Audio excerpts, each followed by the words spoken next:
Welcome to Hiraeth, the home of modern Welsh politics. We are over halfway into the 2024 UK general election, and all the main parties have now launched their manifestos. We record on the day that Reform launched in the one-time socialist heartland of Merthyr Tydfil, and the key messages so far have centred on tax, who will raise it and by how much, and will it impact our under-pressure public services. Joining Kerry and I tonight to look at the key manifesto points are Matthew Denny, a barrister and chartered tax advisor who heads up the tax practice at Wales's largest independent accountancy, Bevan and Buckland. Hello, Matthew. Hello, thank you for having me. We've also got Larry Jackson, who is the Deputy Director for Communications for the Royal College of Physicians. Hello, Larry. Hi, thanks for having me. We've got Libby Davis, an account manager at Grayling and former Senedd and Parliamentary Affairs Officer at the Farmers Union of Wales. Hello, Libby. Hi, thanks for having me. And Meg Thomas, Policy and Research Officer at Disability Wales. Hi, thanks. It's great to be here. You're all so pleasant and polite. Kerry, starts off. Well, let's change that pleasant and polite demeanour by talking around tax. And Matt, we want to start tonight's podcast around tax because it's really dominated the debate so far. It's been the sound bites from a number of the parties going at each other. So with all the manifestos launched now, what are the key aspects on tax that you've drawn from those? Yeah, I think the best way to answer that question is to do a really quick whistle-stop tour of the manifestos and compare what each party or each main party says they're going to raise in extra taxes and how they're going to do it. And the answer kind of comes out of that. It's quite interesting. And I do it in a very particular order. I'm going to pick Labour first.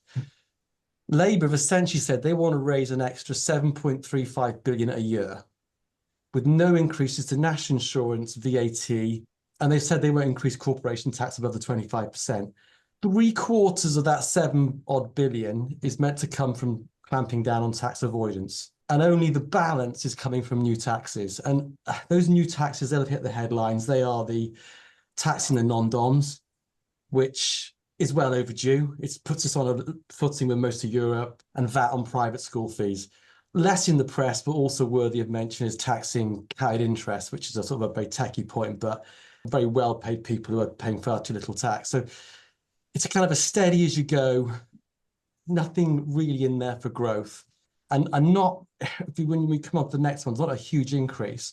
If you compare that to the Liberals, they want to raise an extra 27 billion a year, almost 4 times as much. And again, no income tax rises, no national insurance rises. So theirs is a more eclectic mix. And in that eclectic mix is 5.2 billion from capital gains tax. We've also got aviation taxes, digital service taxes. The most interesting one out of that for me is this capital gains tax. History tells us you don't tell people you're going to raise CGT. That's just counterproductive. So we've got 7 billion, 27 billion. I think that's ambitious. The Greens have targeted by 26-27, 115 billion. But they're a little bit skinny on the detail. They put a figure of 15 billion in for wealth tax, but no real explanation as to how that wealth tax is going to be raised. They've got 15 billion for wealth tax, 20 billion for aligning capital gains tax to income tax, which is interestingly a lot more than the Lib Dems' figure of 5 billion. So someone's wrong. And 17 billion on pension tax release. I've put reform next because I feel like I'm going from the sublime to the ridiculous now. So you've got these tax increases or additional revenue. Reform want to reduce tax, and not by a small number. They want to cut it by 70-odd billion per year. And it seems that most of that's going to come not from tax cuts, but saving money by not allowing the Bank of England to charge interest on basically quantitative easing. And that they put in a figure of 38 billion, and that's had a lot of sort of criticism or skepticism applied to that number. And then last, I suppose, and maybe not least in some people's minds, is the Conservative policy. Well, they've had 14 years to do what they needed to do. And all they've really come up with is, well, we'd like to reduce tax, but I've only really committed to sort of bringing national insurance back down to the sort of levels we had probably 10, 15 years ago. The triple lock plus, which is essentially ensuring pensioners don't pay tax on their state pension. and some child benefit reforms, which is sort of adding more complexities just to the complex mess they made up. So that's kind of a whistle-stop tour. And what comes out of all that, there's nothing in any of those that really is going to promote growth. I suppose for Labour, it's understandable why, when you're that far ahead in the polls, just say as little as possible, and go from there. So I hope that helps. That's a really good whistle-stop tour. I noticed you didn't mention Plaid. Was there anything in Plaid, or you just didn't look at that one because it's unlikely to? I didn't look at that one. Right, that's a black mark against your invitation back. But I will open it out to the panel. But the one other question I've got is that, on the tax and the economic side of it, whoever wins on July the 4th is going to face a massive issue around debt. I think it's the highest it's been. Public debt has been the highest it's been since the Second World War in the UK. So whichever political party wins, the burden of that debt is going to really limit their options on investment in public services, isn't it? Yeah, there's I think what each party is saying is that to get to there, there's going to have to be growth. They don't want to spook anyone. There needs to be growth to deal with that. But there's not really anything in these plans that say to me how they're going to achieve that via tax policy. We've got more on the economics, everyone, but I just want to ask the rest of the panel, is there anything on that kind of tax debate, which we've had in all the leadership debates and that it is in the manifesto, has anything jumped out for you that you want to put to Matt while we've got him? He is one of Wales's leading tax experts. So if you've got anything which has jumped out, would be useful to put to him. So I'm going to approach this in terms of, we know that the cost of living crisis is going to be one of the top issues on the doorstep across the country, but how exactly that impacts people will change from region to region. So we've seen Plaid and the Lib Dems today making headlines with their rural fuel duty relief. Just wondering, any thoughts on, personally from a political point of view, that's quite clear that they're targeting those rural seats, and so it makes sense for them to be pushing forward their tax policies that will particularly help those in rural areas. But how significant that will be from your perspective would be interesting. Not much is the reality. I think the best way to look at sort of the tax policies is to consider the overall tax take and how that breaks down by taxes. And the amount that's raised from, so that the total tax take from income tax, which is the highest, is about 276 billion a year, whereas vehicle duties is around about 8 billion.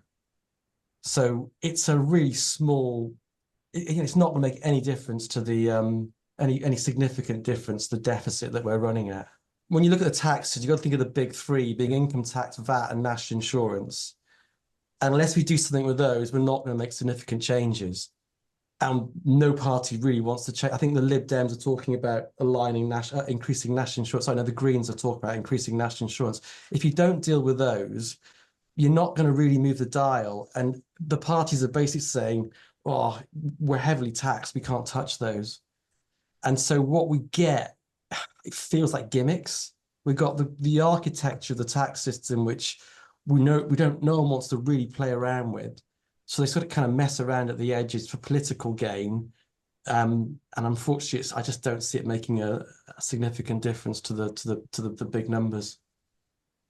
I think we can see that quite clearly, especially in the Labour manifesto on point 6 of their plan to recruit further, I think it's like 6,500 further teachers, but numbers may be off. And Labour specifically attributing the costing to that, to the charitable status of private schools.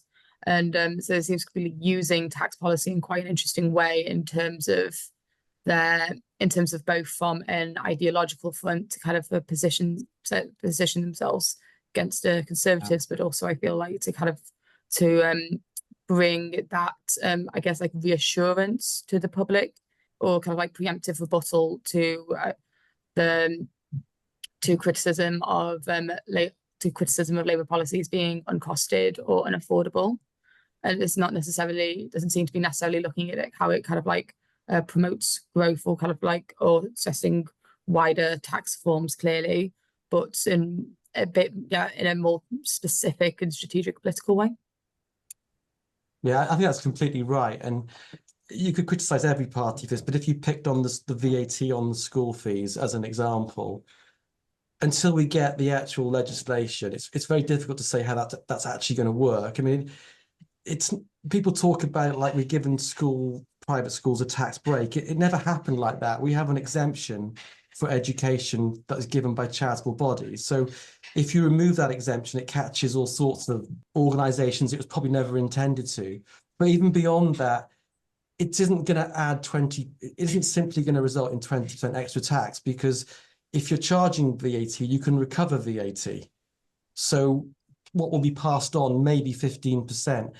And then, of course, there will inevitably be the unintended consequences about how organizations go around mitigating that tax. So education might be exempt, but there are lots of supplies in a private school that may actually be, they may remove the exemption from education, but there are other supplies that possibly they can't.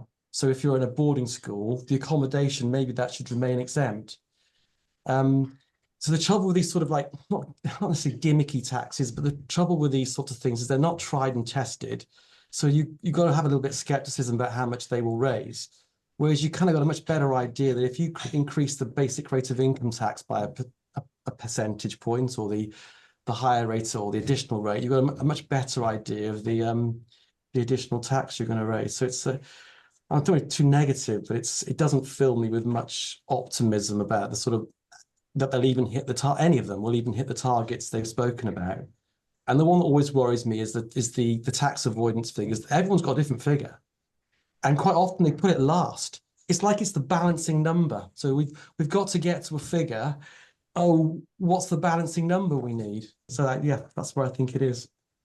I don't think that's negative at all, Matt. I think the tax discussions have dominated the debate for a particular reason, and having the honesty in a lot of our politics is something we need. And I think the tax side of it is because if we want to invest in public services, money's got to come from somewhere, and everyone wants to invest, and having all these fantastic public services will come on later into the pod, but there isn't much funding coming in for that. Look, I know we've got panelists who really want to come in on their areas, but one last question for you, Matt, on tax. And it's a bit more nuanced than just general election, but looking at Wales in 2026 and the next Welsh election, what's the position for the Welsh tax base at the moment? Is Wales in a place where it can raise more revenue, or is it really struggling in comparison to other parts of the UK? We're limited by where we can apply it. So, for example, we can apply land transaction tax. We collect the receipts from what was stamp duty or land transaction tax, and I did look at those receipts, and they weren't insignificant, but they weren't going to move the dial, I'm afraid. Where Wales can make a difference is it has some leverage on the income tax rates. So Scotland has effectively increased. It's got different bands as well, but Scotland has increased the tax. It's actually reduced the tax rates at the lower end and increased them a few percentage points at the upper end. But the reality is, as has been proved in Scotland, it just isn't going to come close to collecting the kind of revenues that are going to make a difference. And there's also the possibility that, and they are sort of seeing it in Scotland, that people are just moving. If it's significant enough, people will move. So I think the Welsh Assembly have been right to leave income tax rates aligned with England. I get why they would do that. It wouldn't be significant enough, and it might actually just be counterproductive. Thanks, Matt. I think we're going to open it up. I'm sure we'll come back to the economics of the election before the end of the show. But Laurie, I wanted to go to you. So health is obviously playing a massive part of this campaign, even in Wales, and even though it's devolved. Why do you think this is happening? And do you think the parties are being honest with the voters? So health is it's a very difficult one during a UK election, because you are asking people to vote on a range of topics that actually quite often don't affect their day-to-day lives when you're asking people in Wales to vote on a UK election. And of course, the you know, most people in Wales will get their coverage from the UK media, and so they are maybe seeing Wes Streeting in the news every day talking about what he would do with his non-dom windfall, you know, with his non-dom tax bill. Fantastic, great. Wes, I'm sure he's lovely, has absolutely no jurisdiction this side of the border. So, you know, they are busy, and it's interesting to me because, you know, as Matt was sort of saying, that they're throwing around numbers and figures, and, you know, non-dom tax bill, they're going to use, you know, £1 billion to create 40,000 extra appointments a week. Happy days. But actually you can't deliver those appointments and those scans without the staff involved, and actually to train up a member of staff to do that highly skilled work can take 10 years or longer. So Matt used the word gimmicky earlier, and I have some sympathy with that, because I think, you know, in this day and age, it's about how you get the headline. And you can see that from the way Ed Davey's been behaving for the last 3 weeks. I mean, you know, love him. He's put himself through obstacle courses and ABBA tribute bands to get some of the coverage, being, you know, very distant in the future. But that doesn't stop health being probably one of it affects every single one of us living in Wales in a way that perhaps even education doesn't. You know, if you don't have kids, or if you're older, perhaps education isn't, but health affects every single one of us. And I think it's why it's very difficult for parties like Plaid to try and keep that narrative away from devolved issues, which I think is what Plaid Cymru would quite like to do. I think they would much prefer to be talking about the non-devolved aspects of governance. But, you know, all of the parties have now at some point committed to, you know, investment in primary care, you know, reducing waiting lists. They've all tentatively talked a little bit about social care in England, but again, very little detail. And if there's one thing we know is important when we're looking at this stuff, it's actually, well, how are you going to deliver all of those things that you're promising us when actually the money isn't there? Local government settlements are, you know, a rock bottom. I live in Monmouthshire. There is one school in Monmouthshire, I'm told, that isn't running a deficit this year. You know, you're like across the board, we're in dire straits. So I mean, your original question was, you know, why talk about health when it's not devolved? Well, quite honestly, because we're asking people to vote for a government that will essentially set the spending of the next Welsh government. And I'm still not clear on whether or not a Labour government in England means more money for a Labour government in Wales. I think during the debate a couple of days ago, we were told Labour would mean an immediate cash injection, but the details are vague, and that's what worries me. Libby, have you got any thoughts on the health parts of the manifestos, or just the general tone of the debate so far?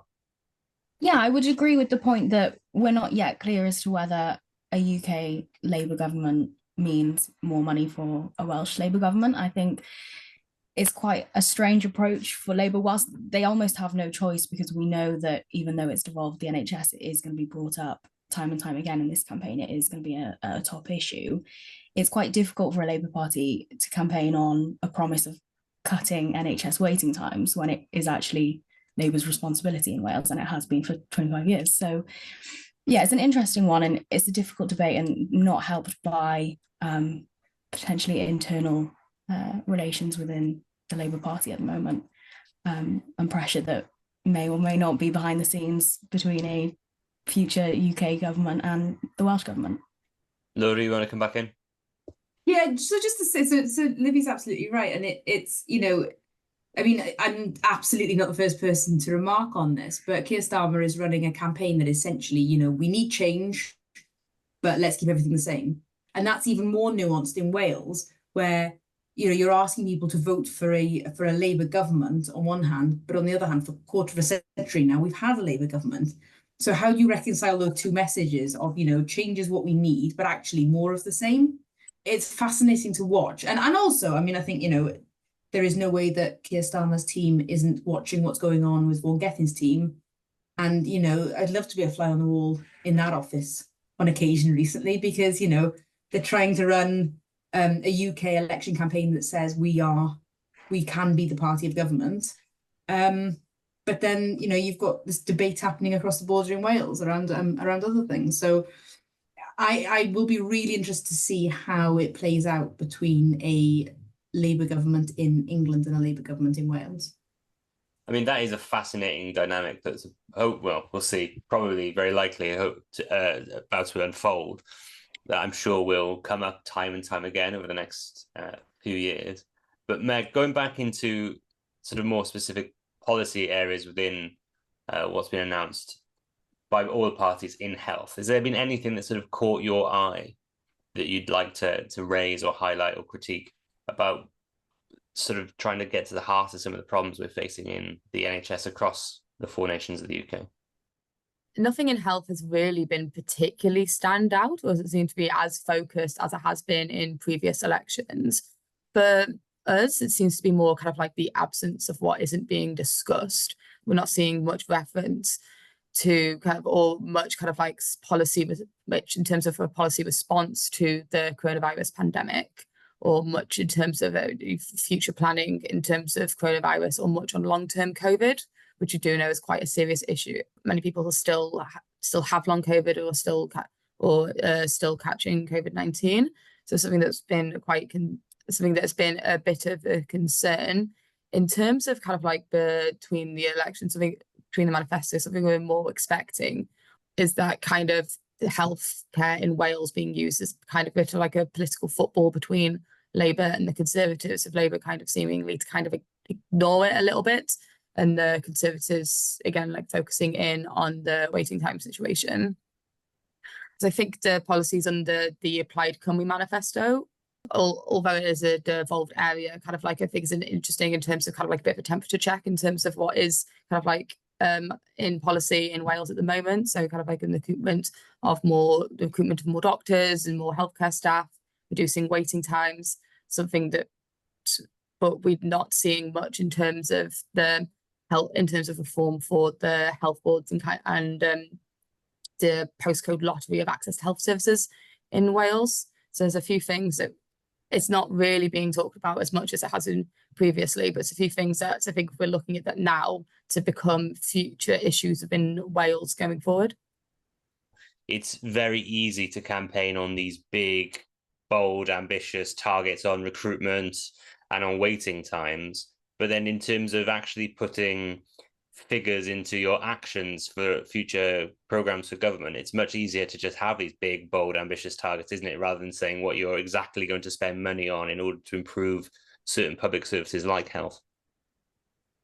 Yeah, and picking up on something Laurie said about will Labour be good for Wales, and Kerry shaming me into looking at the Plaid manifesto, it comes back to the Barnett formula in reality.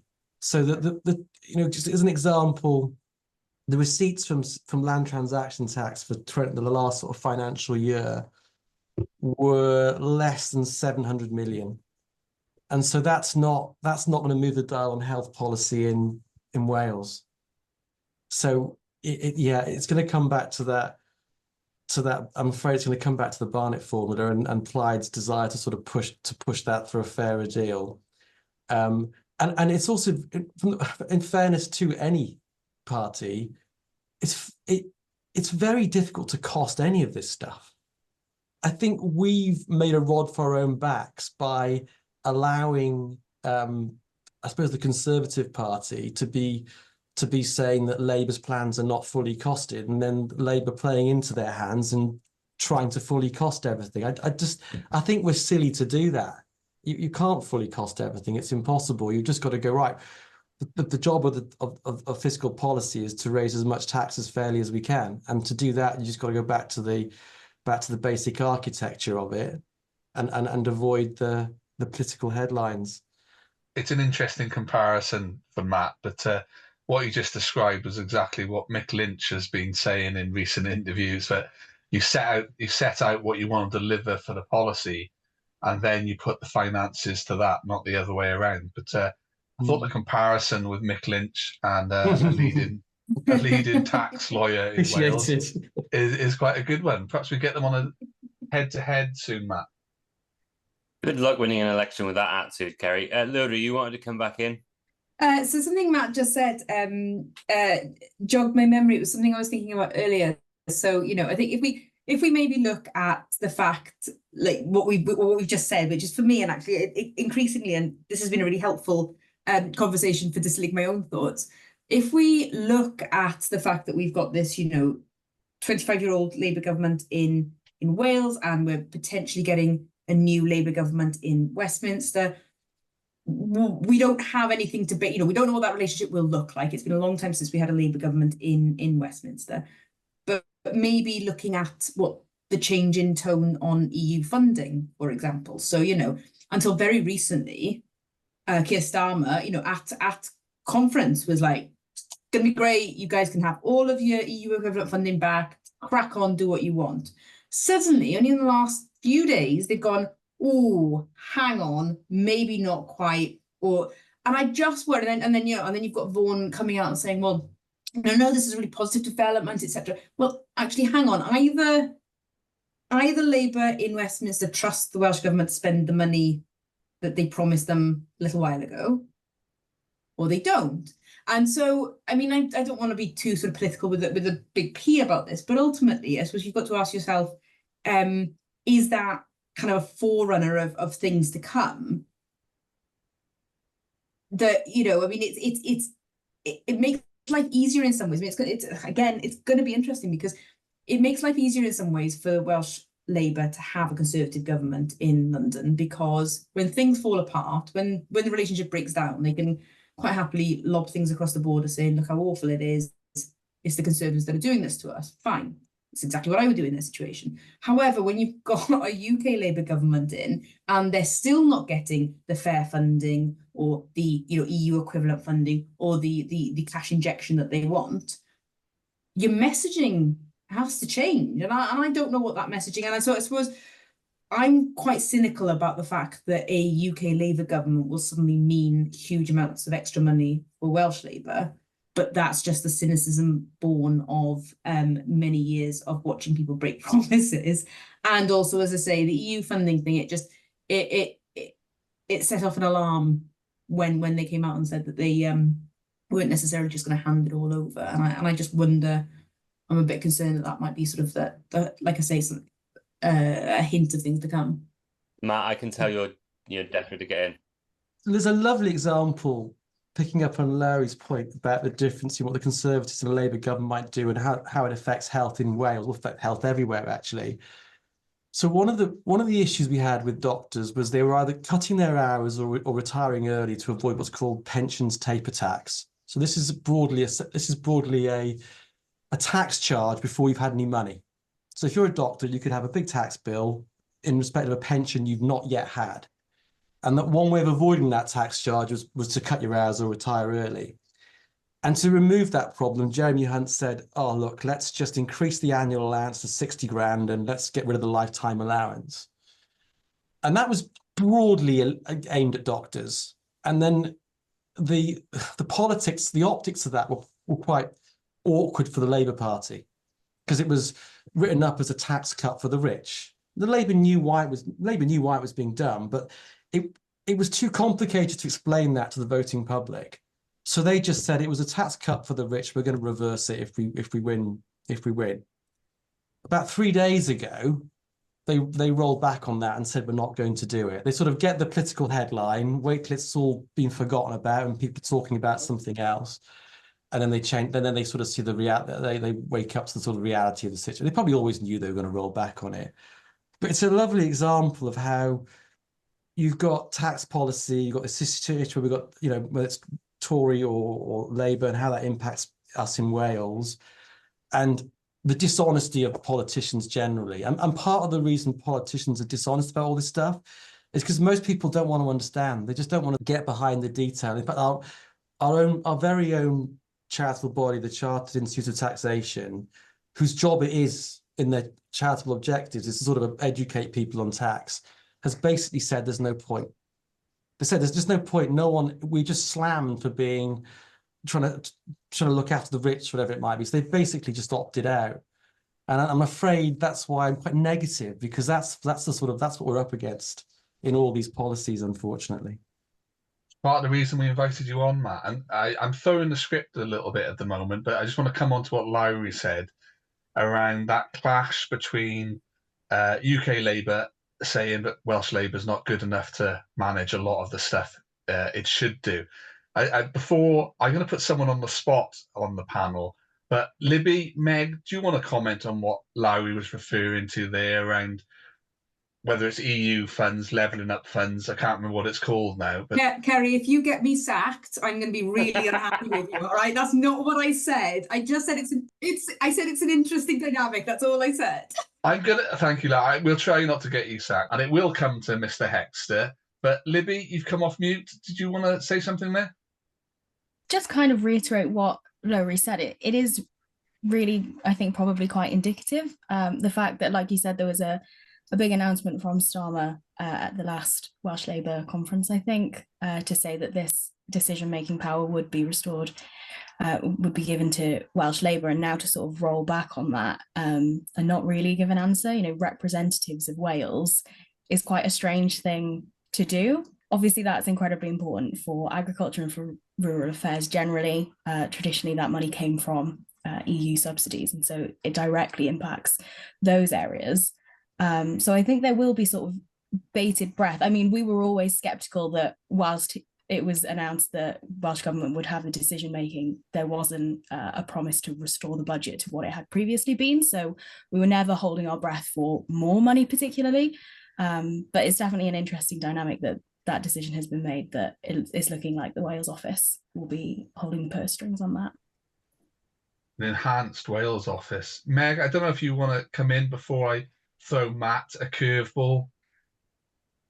It is like an interesting dynamic. I think it's going to be particularly for us going forward, because so much of what we hear in terms of kind of some of the reasons for the health service in Wales being what it is that lack of funding, is that lack of money, is that kind of like a shifting, I guess, like a shifting the focus onto Westminster, and when that is removed, I'm not sure how that is going to be able to play out.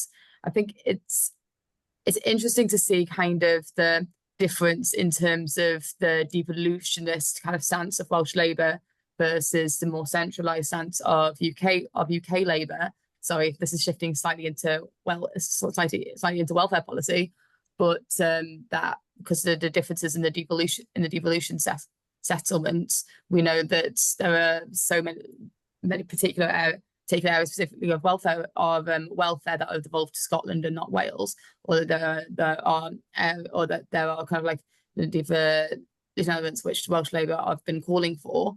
Does this mean that we're going to see kind of like a division between the stances of both of this kind of, we've got to see from everything that's been put forward by UK Labour so far, it doesn't seem that further devolution or kind of like is on the agenda for them at all. So Matt Hexter, if you can be quick, I think you've had the pressure taken off you by some good answers there, but what's going on, the difference between UK Labour and Welsh Labour? We're talking funding, policing, devolution of other powers. Meg mentioned welfare then. Wales isn't able to do that, according to UK Labour. Is that fair? It's not a question of not being able to do it, Kerry. It's a question of not being devolved in this particular manifesto. Referring back to the genesis of this question, which pertains to whether the structural funds will be spent by Welsh or UK government if a UK Labour Party wins the general election on July the 4th. It's very clear from my understanding is that the money will be spent by the Welsh government.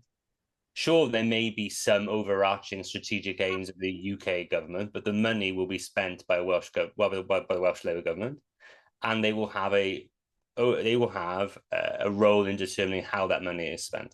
So, whilst there's been a lot of very interesting headlines over the last few days, I think in practice the money will be spent by the government in Wales.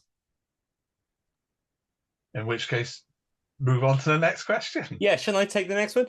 Meg, you started going on to welfare policy. It's an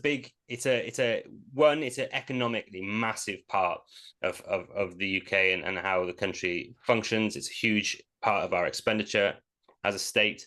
But I'm interested in your overarching thoughts in relation to the tone of welfare policy that's been announced by the various parties during this campaign. Do you want to provide a bit of analysis on that? In terms of the in terms of the Conservatives and the Labour Party, it has been quite a concerning campaign for us in terms of the tone of welfare policies put forward and those in actuality. As we seen, the Conservatives currently are in the process of implementing or consulting on some pretty extreme changes to welfare, which could greatly inhibit disabled people's access to welfare and support in the UK, could greatly hinder how many people are available. All of them have been very highly criticised by disabled people's organisations, both in Wales and across the UK in general. We've seen potential reforms to workplace capability assessments, which would leave, despite no change in their condition or circumstances, potentially hundreds of thousands of disabled people with less access to the same income or losing their income entirely, all put forward and in our opinion quite misrepresented in the consultation process. We've seen the government have been taken to court by disabled people multiple times as a result of their policies regarding welfare.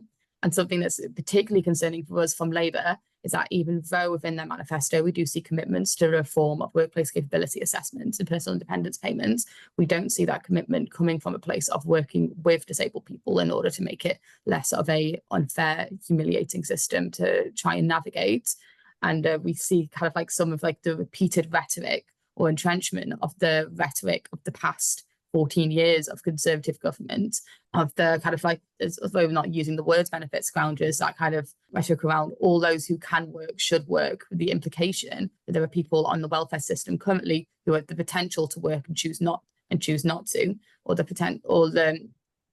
implication that it's going to be a crackdown on these people specifically. And it's something that's extremely concerning to us, that rhetoric and that narrative around disabled people getting repeated and entrenched and more acceptable instead of any kind of like pushback against that.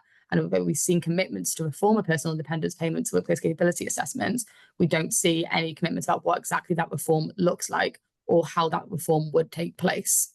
Throughout the Labour Party's manifesto, so looked at the welfare policies and also looked at the inequality policy specifically, which still really form around welfare and to kindly use the word encourage disabled people into work.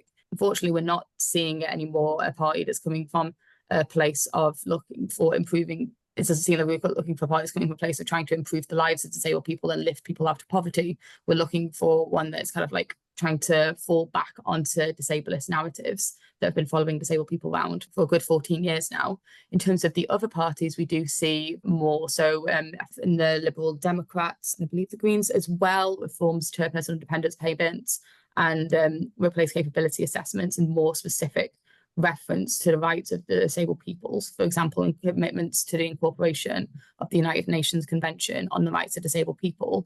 And interesting from Plaid Cymru, we see a commitment to a Welsh benefit system, which is kind of like a concept we've been seeing emerging more within Wales recently, looking at the existing benefits underneath that are devolved or under, not necessarily devolved, but under control of the Welsh government. And I think that's going to be, I think it's interesting to see that now in a party's manifesto and seeing if that is something that's going to be continuing on.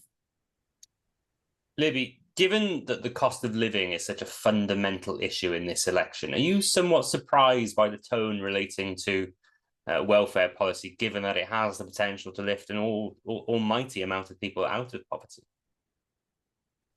I think this whole week really has just been kind of underwhelming in the manifestos, in that none of them have really had any shock announcements, big announcements. It's all very much, well, I mean, Keir Starmer has been quite clear in that he didn't want there to be any big announcements other than what we've already heard. And Rishi Sunak seems to be kind of making this argument that it's better the devil you know than the devil you don't. So I think there's probably a bit of fear in rocking the boat too much. But like you said, when so many voters are worried about the cost of living crisis, that probably is an area where they had an opportunity to make waves. Laurie, an awful lot of parties' welfare policies seems to be falling back on the health service. Have you made a much assessment of this? So it's a fairly standard accepted thing that 80% of our health outcomes are nothing to do with with health, with with the health system, with the NHS. So it's about what you earn and where you live and how you travel around, and whether you have access to green space, whether you have fair and high quality work, your education. It does feel like there's lip service being paid in all of the manifestos to this idea that we need to move towards a more preventative health service, because ultimately that makes people that gives people a better quality of life, but also it saves money for the NHS. All of that's great, but where we've seen the focus is on things like bringing down waiting times. Now you can't have both. Like, there isn't the money in the system to have both. So you need to really look at whether you're going to kind of deliver that preventative care closer to home, or whether you're going to pour shed loads into bringing down waiting lists. It doesn't feel like anybody's really kind of grabbed that bigger issue, that the fact that we have, an increasingly unhealthy nation. Social care as well. There's no detail on social care, and a huge number of the people who are receiving care because they're living with disabilities, that local government settlement is so dire that things are being cut back and cut back and cut back. And so it's difficult then to not say, well, you can make that link then between the fact that if you're going to cut back on the local government social care settlement, if you're not going to present a really good detailed plan for how you're going to solve that issue, and none of the parties have come up with a good detailed plan on how they're going to solve that issue, you're just diverting the issues towards the health sector, because people who don't receive good enough quality care in the community or through social care, they end up at the front door of the hospital. I mean, ultimately, that's what happens.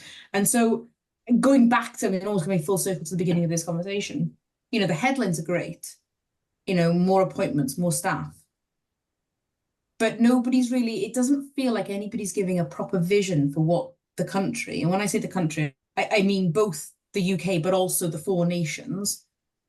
What does that look like in 20, 30 years?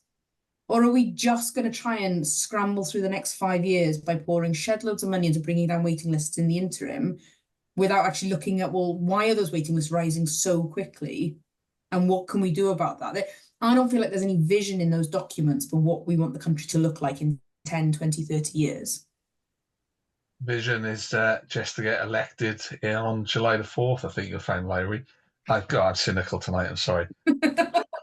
Libby, I'll try not to be cynical with you, but some of the key issues which you'd expect to come out in manifestos are probably being drowned out by a lot of the discussions which are going on. And the rural side of the country really isn't getting much of a look in at the moment.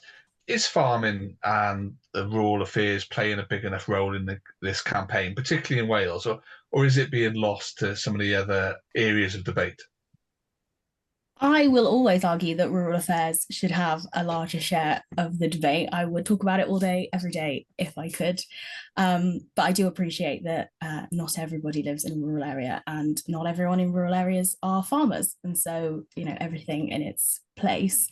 But objectively, in this election, I do think, particularly in Wales, that rural affairs and agricultural issues should be paid closer attention to. A lot of the sort of close marginal seats are rural. If you look at Ynys Môn, the new seat in Carmarthenshire, Brecon and Radnor, these are the seats that people are having the most difficulty predicting, and they are predominantly rural seats. So what the parties are saying on those matters may very well determine whether or not they win those seats. Ultimately, though, agriculture is devolved, and so much like health, what Labour are saying UK level won't necessarily impact what farmers are doing on the ground in Wales. So, we've seen the big protests over the sustainable farming scheme. That is entirely run by the Welsh government and now by Hugh Rank-Davies. What they decide to do on the other end of the M4 won't necessarily impact us. But there are some areas, we've already discussed the former EU funding, so won't go back over that. But obviously the funding does ultimately come from Westminster. Things like trade deals are hugely important. The Lib Dems, I think, have said that they'll renegotiate the trade deals with Australia and New Zealand, whereas the Conservatives are saying that they will put farmers at the front and centre of any future trade deals signed, which is slightly ironic given it was them who signed those deals in the first place, which were so controversial and ultimately just quite detrimental to our domestic industry. There's a lot of talk within the industry, perhaps not making mainstream headlines, a lot of talk about food security and land use at the moment, particularly around renewables and how we have a just transition. So Plaid Cymru have come out, it's not a new policy for them, but to say that they're favouring undergrounding. I thought it was interesting today that the Labour candidate for the Caerphilly seat has made a statement saying that she would also back the undergrounding. That's been particularly controversial there, surrounding proposals for pylons to go across Carmarthenshire.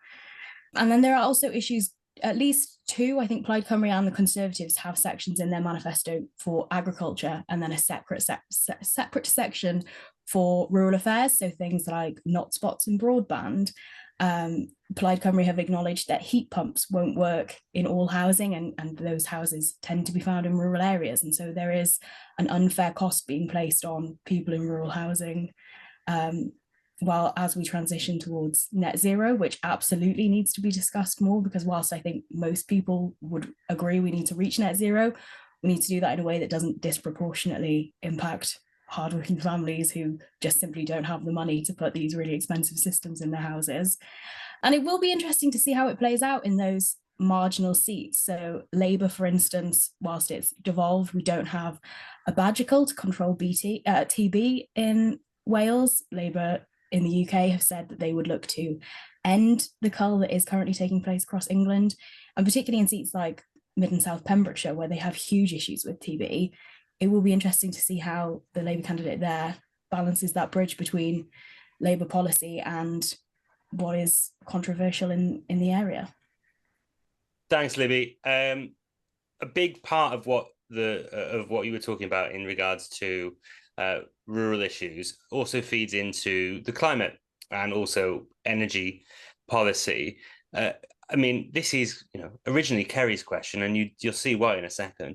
But do we feel that the climate and energy is getting enough of a discussion in this campaign?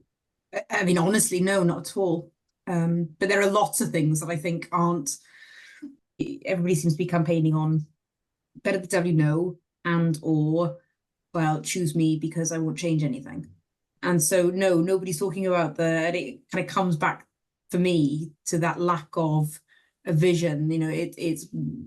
It feels very much like everybody is just, how do we win the election on the 4th? And, what will we do in the first couple of years? There's very little, I think, being talked about, well, what kind of country do we want to be living in quarter of a century? And I think that the climate and the energy, the fact that we're not talking about that, I think is really indicative of that kind of lack of large scale ambition, I suppose. Meg, got any thoughts? I think we should be greatly concerned that we haven't seen much on the climate, and that we are kind of seeing this, I guess, hesitance to talk about anything that could be seen as kind of like creating something new or interesting or striving to achieve something. I think that the Conservative Party particularly have been really trying to drill into quite an extreme form of their heartlands in terms of sidelining environmental policy, and through their manifesto seeing more kind of like focus on driving and road building and kind of like things that you would assume to be quite harmful or detrimental. And from Labour, just kind of seeing like a timidness from them on this. I think it's concerning for a potential future, if we do get a potential future Labour government, in terms of that we don't really have any idea of what their climate policy is, or like what they would do regarding the climate once in government. And if Keir Starmer is looking to change the country, then is that something he's willing to say that he'll do? But is he actually willing to take the action that would be required? Libby, what are your thoughts on the discussion pertaining to climate change in this election? The reason that it hasn't been highlighted potentially as much as some might have expected or wanted it to is because it's controversial. It's because it's difficult to find a way. Like I said, whilst I think everybody acknowledges that we have to address it and that we want to reach net zero, how exactly we do that is controversial. Most people don't want wind turbines outside their house. Most people don't want pylons ruining their views. Most people don't want these things in their back garden, and it's very sort of NIMBYism, because obviously in order to make these changes we have to have the infrastructure to do it, and yet it is controversial and it's unpopular with voters if you come out and you say that you're in favor of that. Matt, I think Keir Starmer has said in the last few days he's not afraid to make enemies in his pursuit of growth, and I think a lot of that was pertaining to renewable energy infrastructure. Again, we're going back to this conversation about growth, but do you think that renewable energy has the potential to provide the bedrock of the growth that Keir Starmer's been talking about? Yeah, I think coming back to Libby's point about the NIMBYism, we've got to change the way we look at it. So if you said to people, look, we're going to put a pylon in your village, but you're going to get the electricity cheaper, you change your mind. And in fairness to Labour, they did try and push the green economy, and they were shut down by the Conservative Party in terms of it costing us money, it not being costed, and we sort of again fall into this trap whereby because we've got like a national debt approaching 3 trillion, and we spend about 1 trillion a year and don't quite raise 1 trillion a year. There's this fear of doing anything that will sort of rock that economic boat. And so that's why you get this timidity from the Labour. We've sort of got to blame ourselves, really, because we sort of fall into that. There are organisations that are making pylons work, but there's got to be incentives for the people that don't want them in their village. And then they will welcome them. We're running out of time, all, so I'm going to tell you now. There's a roundup question coming on your prediction for the election, but my question, which I was going to ask before my internet failed completely, and we'll see how Rich edits that. Editor's note: it was seamless. It's just around the EU and Brexit. Like Libby, you mentioned those trade deals around the globe. If you could just give us a quick thought on where you think we are with the EU and Brexit. I think we know where the big parties are, but do you think that's going to last going forward? Libby, first thoughts? Yeah, I think where we are is probably where we're likely to stay for a while. I can't see us rejoining anytime soon, but I would like to hope that we're not going to completely destroy our relationship with them either. Matt, any thoughts on the EU? I just want to get back in the customs union. Off the top of your head, is anyone proposing that? Is the Lib Dems and the Greens proposing that eventually, aren't they? Yeah. I mean, yeah, what more is there to add to that? I suppose the Conservatives aren't going to touch it with a barge pole because reform is coming up on their right, as it were. Labour don't want to touch it because they're avoiding any kind of controversy whatsoever. Plaid, I thought, were quite brave to have joining the single market back in the in the manifesto. I thought that was, I was surprised by that. I didn't see that coming. I kind of figured they'd avoid it as well. But no, I mean, I think we're just a stalemate for a while, aren't we? And it'll take a generation or two of politicians to get back to a place where the conversation is where we can have that conversation again, I suppose. Meg, any EU thoughts which haven't been covered? Just agreeing with the crowd, really. I don't see any in terms of our position in terms of the EU. We'll see pretty much consistency.